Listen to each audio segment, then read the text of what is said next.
ትሰሚኛለሽ? አሁን ቤቴን ለቀሽ ውጪ እያልኩሽ ነው። እውነቴን ነው። ሱራፌል ስለዚህ ነገር ያወቀለት አንቺንም አክስትሽንም አውጥቶ ነው ሜዳ የሚጥላችሁ። ያንን ካደረገማ እኮ የእህቴ ታማኝ ባልሆነ ማለት ነው። ምን ነው ከዚህ በፊት እንዳታምኚው ስትኛል ነበር እንዴ? ዝም ብሎ እንደማይጥልሽማ ግልጽ ነው። ባልነቱን ተጠቅሞ ያለሽን ንብረት በሙሉ ወደ ራሱ ያዞራል። ከዚያ በኋላ መኝኝ አንቺንም አክስትሽንም ሊያስወግዳችሁ ይችላል። ወጪ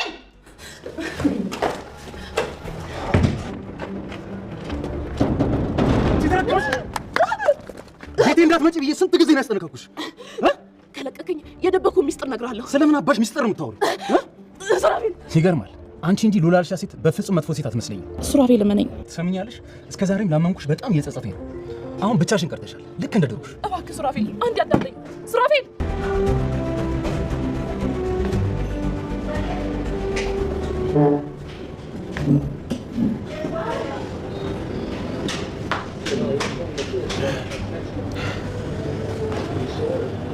መንገድ አለ።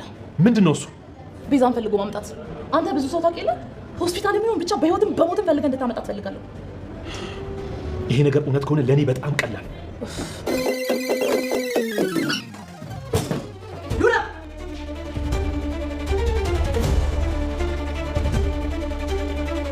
ሉላ አንቺ ሉላ ቲጂ ቤዛ እንዲያመለጠችና የመኪና አደጋ እንደደረሰባት ስታውቅ እነ ሉላ ቀድመው ለሱራፌል ከመናገራቸው በፊት በዚህ መፍትሄ ላምለጥ ብላ ቀድማ ለሱራፌል ነግረዋለች። ሱራፌልም ያንቺ እጅ እንደሌለበት በምን ላቅ እችላለሁ? በጭራሽ አንቺን ላምንሽ አልችልም ቢላትም ሁሉም ሴራ የነሱ እንደሆነና እሷ ገንዘብ ድርሻ ቢኖራትም ግን ደግሞ ሌላው ሴራው በሙሉ እነሱ ያመጡት እንጂ እሷ ምንም ሴራ ውስጥ እንደሌለችበት ተናገረች። ሱራፌል በጭራሽ አላምንሽም ሲላት ዶክተር ሮቤልን ቀጥራ የተፈጠረውን ነገር ሁሉ ቤዛ ቤት ያለችው እህቷ እንጂ ቤዛ እንዳልሆነች ቤዛን አሳግታት እንደነበረና ከታገተችበት አምልጣ ስትሮጥ የመኪና አደጋ እንደደረሰባት አሁን ደግሞ ሆስፒታል እንዳለች ፈልጎ ለማግኘት ለሱ ቀላል ስለሆነ ኃላፊነቱን ላንተ ሰጥቻለሁ። አሁን ጊዜው የኛ ነው፣ የምናሸንፈው እኛንን እያለች አዲስ እቅድ ያውጥታለች። ሱራፌልም እሳት ለብሶ እሳት ጎርሶ ሰተት ብሎ ወደ ቤት ሄዶ ሎላ እያለ ነው። ሉላና ክስቷስ እውነቱን ለሱራፌል ይነግሩት ይሆን? ሰላም ሰላም! ውድና የተወደዳችሁ ውድ ቤተሰቦች እንደምን አላችሁ? በያላችሁበት የዓለም ዳርቻ ሰላማችሁ በዘት ተረፍ ይበል እያልን ዛሬም በአዲስ መተናል። እናንተም በቅንነት ላይክ፣ ሼር፣ ሰብስክራይብ እያረጋችሁ ቤተሰብ ታረጉን ዘንድ በትህትና እንጠይቃለን። ቤተሰብ ላረጋችሁን ሁሉ ከልብ እናመሰግናለን። በባለፈው ክፍል እንዴት ተመለከትነው ቤዛ ተከታታይ ድራማ እንግዲህ ቤዛ ከአጋቾቹ ለማምለጥ እየሮጠች ነበር። መንገድ ላይ ስልክ በተደጋጋሚም ስትደውል ስልኩ ቻርጅ ላይ ስለነበር ሱራፌል ሳይሆን የሉላ አክስት ነበረች አነሳችው። የሉላ አክስት አንስታው ድምጿን አጥፍታ መልእክቱን ብቻ አዳምጣ ነበር፣ የላከችውንም ሜሴጅ ጭምር። ሜሴጁንም የተደወለበትንም ስልክ ከሱራፌል ስልክ ላይ አጥፍተዋለች። ሉላም ስትመጣ ለሉላ የተፈጠረው ሁሉ ስትነግራት ሉላ ማመን አቅቷታል። አሁን ቲጂ ሁሉም ነገር አብቅቶላታል። እህትሽ እንደሆነች አመልጣለች። ከዚህ በኋላ የእህትሽን ንብረት በጭራሽ ለቲጂ መስጠት የለብሽም እያለቻት ነው። ግን እኮ ታዲያ አንቺ መታከም አለብሽ ብትላትም እኔ በሷ ገንዘብ መታከም እንደማልፈልግ ነግሬሻለሁ። እኔ ለራሴ ተስፋ ቆርጫለሁ። ግን ደግሞ እህትሽን ማዳን አለብሽ። እህትሽን ለማዳን ደግሞ ሁሉንም ነገር እውነቱን ለሱራፌል መናገር አለብን። እነሱ ቀድመው ከማግኘታቸው በፊት ሱራፌል እንዲያገኛት ለሱ እውነቱን ነገረን ሚስቱን ፈልጎ ማግኘት አለበት እያለች ነው። እንደዛማ አይሆንም። ሱራፌል እኮ እውነቱን ብንነግረው አንቺንም እንድትታከሚ አያደርግም። በዛ ላይ እኛንም አመናጭቆ ያባረናል እያለቻት ነበር። የፈለገ ነገር ይሁን እኔ በራሴ ተስፋ ቆርጫለሁ። በዚህ የእሷን የወንጀል ተባባሪ ሆነን ከምንቆይ እህትሽን የምትፈልጊያት ከሆነ ግዴታ እውነቱን ለሱራፌል መናገር አለብን እያሉ ሲያወሩ ነበር ቲጂ የመጣችው።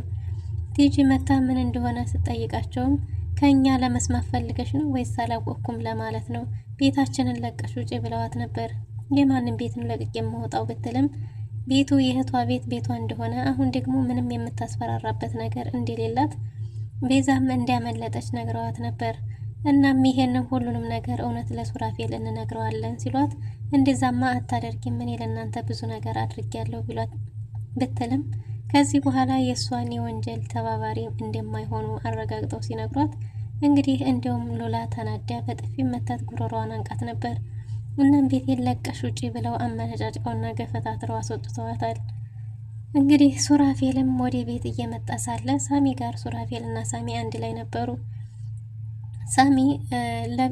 ሳሚ ለራሱ ማለት ሳሚ እንግዲህ ከሉሲ ጋር ጥሩ ጊዜ እያሳለፉ እንደሆነና በቅርቡም ተጋብተው የልጅ አባት እንደሚሆን እያወሩ እንዲሁም ደግሞ ይሄ ውጥንቅጡ ከተስተካከለ በኋላ ሁላቸውም አንድ ላይ ደስታቸው አብሮ እንደሚሆን ጥሩ ቤተሰብ እንደሚፈጥሩ እያወሩ ነበር። በዛ ላይ ደግሞ ስለ ቲጂ የተፈጠረውን ሁሉ እየነገረው ነበር።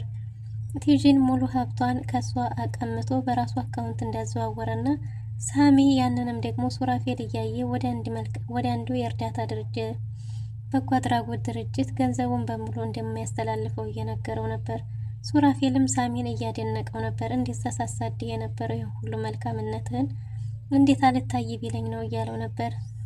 ሳሚም እኔም ብሆን እኮ ያንተን መልካምነት ትቼ ስንት ነገር ሆኗል፣ እሱን ተው፣ ወደፊት በጣም መልካም ቤተሰቦች እንሆናለን፣ የቤዛም ነገር ተስተካክሎ ሁሉም ነገር ተስተካክሎ ጥሩ ቤተሰብ እንደምንሆን ተስፋ እናደርጋለን እያለ ነው። ሱራፌልን አሁንም ቢሆን ሀብቱን እንዲያሳገርክ ነው ቢለውም አሁን እንዲያሳገርኩ ነው፣ ግን ደግሞ ጠበቃው ምንም ማድረግ ካልቻልክ ፍርድ ቤቱ እግዱን ያነሳዋል ብሎኛል እያለ ነበር። ብቻ የሆነ ነገር ማድረግ አለብን። እጇን ከመቁረጥ ያላዳንም ገንዘቡን መስጠቷ ግን ደግሞ ምንም ነገር ቢሆንም እሷ በጭራሽ ስለ ቤዛ ልትነግረኝ አልቻለችም፣ ምንም አላደረኳትም ነው የምትለው እያለ ነበር። እናም በራስ መንገድ ሞክር ነው የምትለኝ እያለው ሱራፌልም እንግዲህ አዎ በተቻለ መንገድ መሞከር አለብን። ያንን ዶክተር ተብዬ ካገነደስን ይቺ ደግሞ ቢንቢዋ ትከብደናለች ብዬ አላስብም፣ ግን ደግሞ ዶክተሩንም ቢሆን ተረጋግተን መቀመጥ የለብንም፣ እሱ አርፎ አይቀመጥም እያለ ነበር ሳሚ።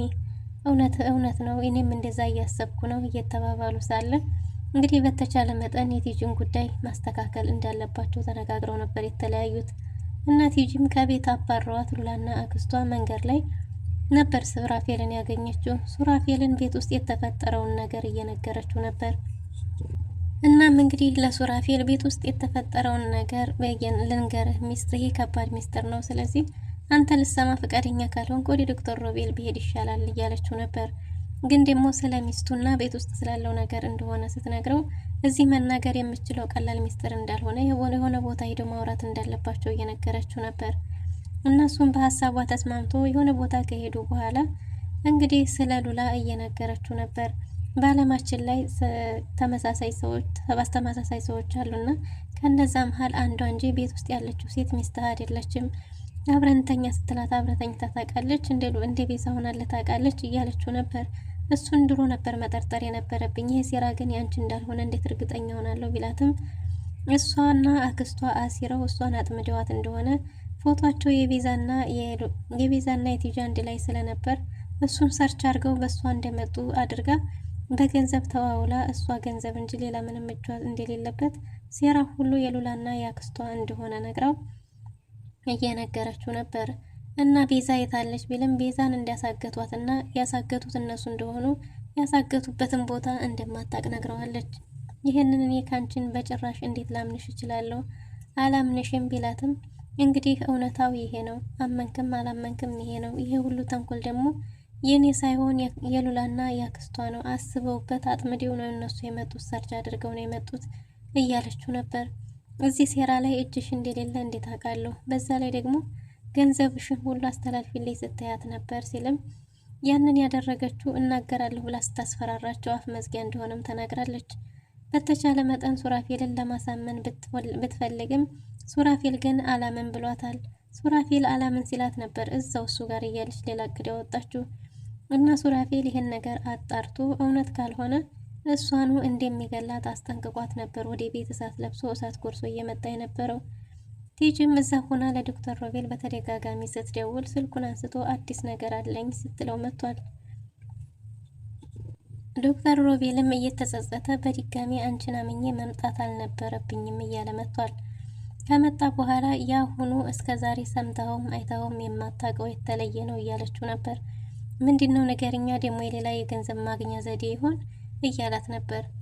ይህ የተለየ ነው፣ ያሁኑ የተለየ ነው፣ በተለይ ላንተ የድል ዜና ነው እያለችው ነበር። ቤት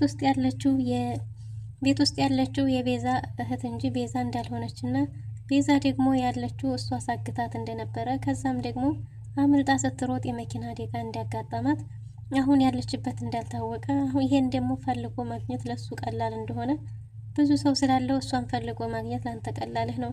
በዛ ላይ ቤት ያለችው ደግሞ ሉላ የቤዛ እህት እንጂ ቤዛ አይደለችም። መቼም ይሄን ታሪክ ሰምተህ ታውቃለህ አይደል?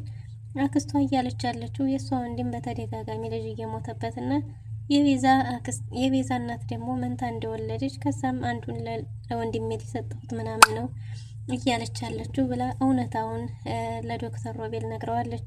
ለአንተ ሁሉንም ነገር እውነት ነው የነገርኩህ፣ አንድም ሳልጨምር አንድም ሳልቀንስ። ስለዚህ ይህን ነገር ማስተካከል ለአንተ ቀላል ነው እያለችው ነበር። ዶክተር ሮቤል እንዴት አምንሻለሁ፣ አንቺ ምንሽም አይታመንም ቢላትም እመነኝ፣ አሁን ያለህ ምርጫ ማመን ብቻ ነው። በዛ ላይ ደግሞ ለአንተ እውነቱን የነገርኩህ ይህን ነገር ለማድረግ ለአንተ ቀላል ስለሆነ ብዙ ሰዎችን ስለምታውቅ ነው ስትለው፣ እውነት ከሆነማ ይሄ እውነትም ለእኔ በጣም ቀላል ነው ብሏል።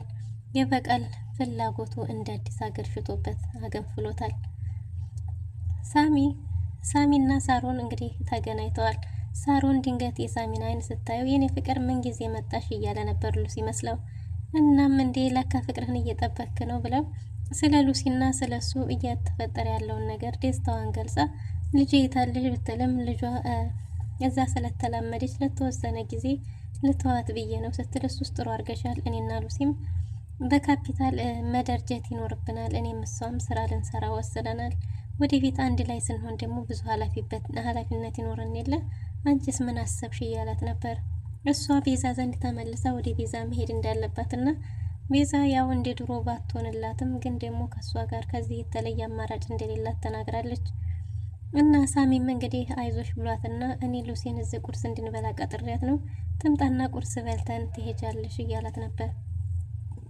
ሳሮንም ወደ ስራዋ ተመልሳለች። እንግዲህ ቤዝዬ ምን ሆነሽ ነው? እኔ እኮ እንደሄድሽ ነበርኩኝ። የገጠመሽን ነገር ንገር፣ ምን ሆነሽ ነው? ያን ትልቁን ጠላትሽንም ተገላግለሻል። ቲጅም ያን ያህል የምትከብደና አይመስለኝም። ስለዚህ እባክሽ ከጎንሻለሁ ብትላትም ይቺ ቤዛ ግን ሁሉም ሰው ሲያወራ ስለ እሷ ጦርነት ነው እየሰማ ያለው ስትል ምን እየተፈጠረ እንደሆነ ሳሮንም ግራ ገብቷታል። እንዴ ማለት እያለች ነበር። ሱራፌልም እንግዲህ ሲሮጥ ሉላ እያለ መጥቷል። ስለተፈጠረው ነገር ሉላ ሊጠይቃት ቤዛ ትገኝ ይሆን ትሞት ይሆን ወይስ ትተርፋለች የሚለውን በቀጣይ ክፍል። ለዛሬ ነበረን ቆይታ ይመስል ነበር። መልካም